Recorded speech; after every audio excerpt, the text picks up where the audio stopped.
আচ্ছা, আপনি কি কখনো ভেবে দেখছেন প্রোটনের ভর আর নিউটনের ভর অলমোস্ট সেম? এইখানে তো সেমই দিছে।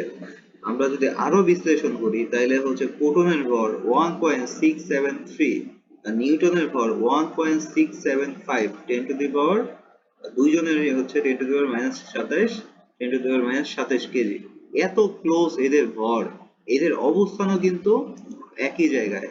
প্রোটন নিউটন আমরা যে কি জানি, প্রোটন নিউটন দুইটাই থাকে হচ্ছে পরমাণুর সেন্টারে, আর তার মানে যার চারপাশে থাকে কক্ষপথ, সেখানে থাকে ইলেকট্রন। তাহলে নিউক্লিয়াসের মধ্যে প্রোটন নিউটন একই জায়গায় থাকে, একই রকম ভর, কিন্তু একজনের চার্জ পজিটিভ আর একজনের চার্জ নাই, কোনো চার্জই নাই, পজিটিভ নেগেটিভ কোনো চার্জই নাই। এর আসলে রহস্যটা কি? আজকে আমরা এটাই জানার একটু চেষ্টা করব।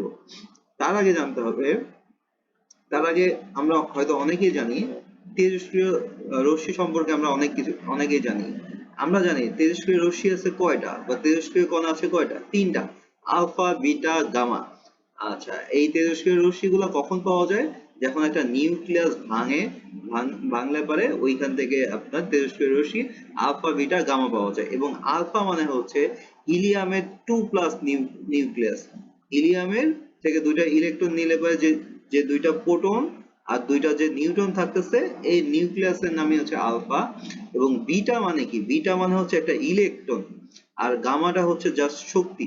আচ্ছা, এখন কথা হচ্ছে নিউক্লিয় বিক্রিয়াটা মানে নিউক্লিয়াসের ভাঙনটা হয় নিউক্লিয়াসের মধ্যে, মানে যে তিনটা রশ্মি বের হয় এটা বের হয় নিউক্লিয়াসের মধ্যে। তাহলে এখন কোশ্চেন, যে নিউক্লিয়াসের মধ্যে থেকে যে বিটা বের হচ্ছে, বিটা মানে তো ইলেকট্রন, তাহলে নিউক্লিয়াসের মধ্যে ইলেকট্রন আসলো কই থেকে? Yes, এইখানে রহস্যটা আছে। কারণ হচ্ছে একটা নিউটন, এই নিউটনের মধ্যে থাকে একটা প্রোটন আর একটা ইলেকট্রন, একসাথে যুগলবন্দি থাকে। এবং ইলেকট্রনের চার্জ আর ইলেকট্রনের চার্জ আর প্রোটনের চার্জ সমান এবং বিপরীত, এই জন্য এদের যোগফল কত? এদের যোগফল হচ্ছে 0। ঠিক আছে? এই নিউটনের তাহলে হচ্ছে চার্জ কেন 0? কারণ একটা নিউটনকে যদি আমরা মাঝখানে যদি ভাঙি, তাহলে একটা প্রোটন আর একটা নিউটন আমরা একসাথে পাবো। সরি, একটা প্রোটন আর একটা ইলেকট্রন আমরা একসাথে পাবো। যেহেতু ইলেকট্রনের চার্জ আর প্রোটনের চার্জ সমান এবং বিপরীত, এই জন্য নিউটন হচ্ছে চার্জ নিরপেক্ষ। এখন কথা হলো যে আচ্ছা ঠিক আছে ভাই, চার্জ নিরপেক্ষ তাইলে এটা বুঝছি, মেনে নিচ্ছি, বাট ভর কেন সমান? আপনার নিউটনের ভর তো বেশি হওয়ার কথা, কারণ নিউটনের মধ্যে দুইটা জিনিস, একটা নিউটনের মধ্যে একটা প্রোটন থাকে আর একটা ইলেকট্রন থাকে, তাইলে কেন নিউটনের ভর আর প্রোটনের ভর অলমোস্ট সমান?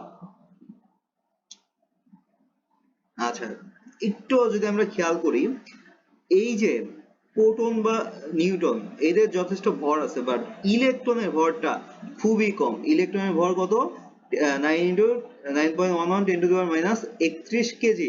এটা কিন্তু প্রায় আপনার মানে 1000 গুণ পাতলা, এরকম, বা তার থেকেও বেশি পাতলা। তাহলে কি হবে, ধরেন যে আপনি 1000-এর সাথে 1 যোগ করছেন, তাহলে কত হইলো? 1001। 1001 আর 1000-এর মধ্যে পার্থক্য কতটা বলেন তো? তেমন একটা পার্থক্য নাই। তেমন এই যে নিউটনের মধ্যে একটা প্রোটন আছে আর একটা ইলেকট্রন আছে। এই প্রোটনের ভর যদি 1000 হয় আর ইলেকট্রনের ভর 1, মোট মিলা কত হইতেছে? 1001।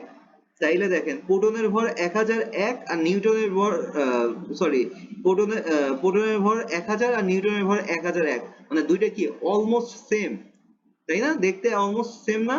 ঠিক এই কারণে এই যে প্রোটন আর হচ্ছে নিউটনের ভর অলমোস্ট সমানই, এবং অনেক অনেক ক্ষেত্রে আমরা অঙ্ক করার সময় অলমোস্ট একই ধরবো। বাট যদি আমি বলি যে আচ্ছা ঠিক আছে প্রায় তো সমানই, যদি বেশি হয় তাহলে কোনটা একটু বেশি হইতে হবে?